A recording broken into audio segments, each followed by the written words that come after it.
En parallèle de Paris-Nice, Tirreno Adriatico s'élance aujourd'hui en Italie à Lido di Camaiore pour un chrono individuel de 13 km 900, tout plat, au plus près de la mer, on pouvait difficilement faire plus près.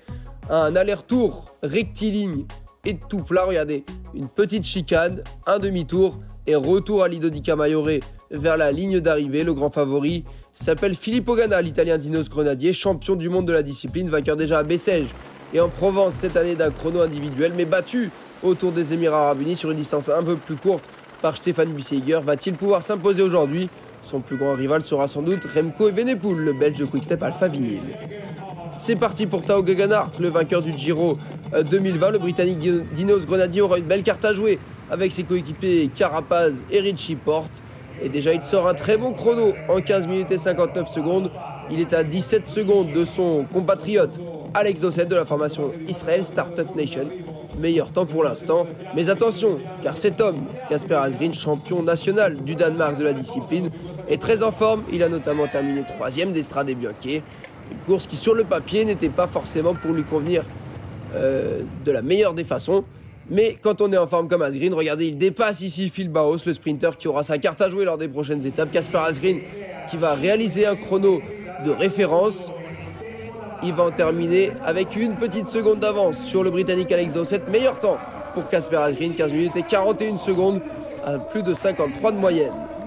Est-ce que ce temps va résister au meilleur? À commencer par Filippo Ganna qui va s'élancer dans quelques instants, le champion du monde qui est prêt devant son public en Italie. Regardez le petit geste de la main de Pippo Ganna qui est prêt. 13 km, c'est une distance qui lui convient parfaitement. La première partie se fait vent de face, le retour vent dans le dos. Et regardez les watts, la vitesse, on est à plus de 53 km/h, 54 km/h dans cette partie, à plus de 105 tours minutes. C'est intéressant de suivre ça. Et le match avec Evenepoel sera presque en direct puisque le Belge s'élance quelques minutes seulement après l'Italien. Les deux sont en course au même moment, ce sera intéressant de comparer les temps intermédiaires. Ganna est sur le retour, Evenepoel encore sur l'allée, ils vont se croiser. Regardez la différence de gabarit entre le massif Ganna et le tout petit Evenepoel. Et Ganna qui va en terminer, lui le premier, Filippo Ganna qui va signer un temps de référence en 15 minutes et 17 secondes à 54 km/h, 600 de moyenne. 24 secondes de mieux que Kasper Asgreen, alors que à la mi-course, à l'intermédiaire, il n'avait que 2 secondes d'avance, c'est-à-dire qu'il a fait un retour stratosphérique, 22 secondes de mieux sur le retour. C'est peut-être ce qui va faire la différence. Evenepoel avait 2 secondes de retard à l'intermédiaire sur Ganna, mais sur la ligne, il concède 11 secondes à l'Italien. Evenepoel a eu un peu plus de mal à finir, mais par rapport aux autres, c'est un très bon chrono d'Evenepoel qui, au classement général, peut espérer quelque chose déjà en prenant de belles secondes.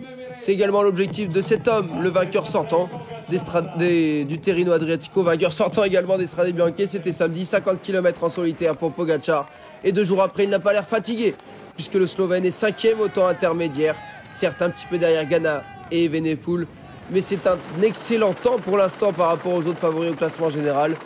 Tadej Pogačar qui va en finir et qui va aller chercher un très bon chrono, lui qui reprend même des concurrents. Et regardez Pogačar qui va aller couper la ligne. Ganna ne sera pas inquiété, il va aller s'imposer. Evenepoel sera également 2e. Pogačar va donc prendre la 3e place.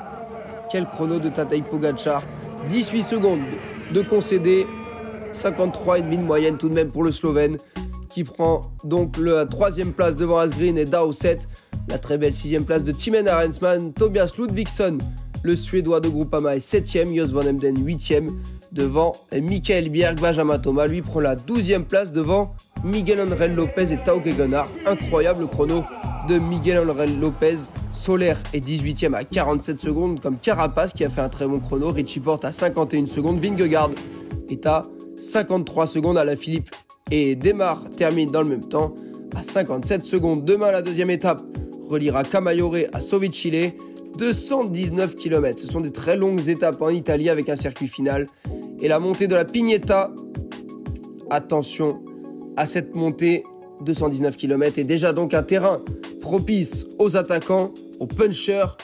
On va voir qui est en mesure de se mettre en évidence. Il y a un petit peu de tout et on sait que désormais les scénarios de course sont très décousus. On va voir si on peut assister à une belle course de mouvement sur Tirreno Adriatico.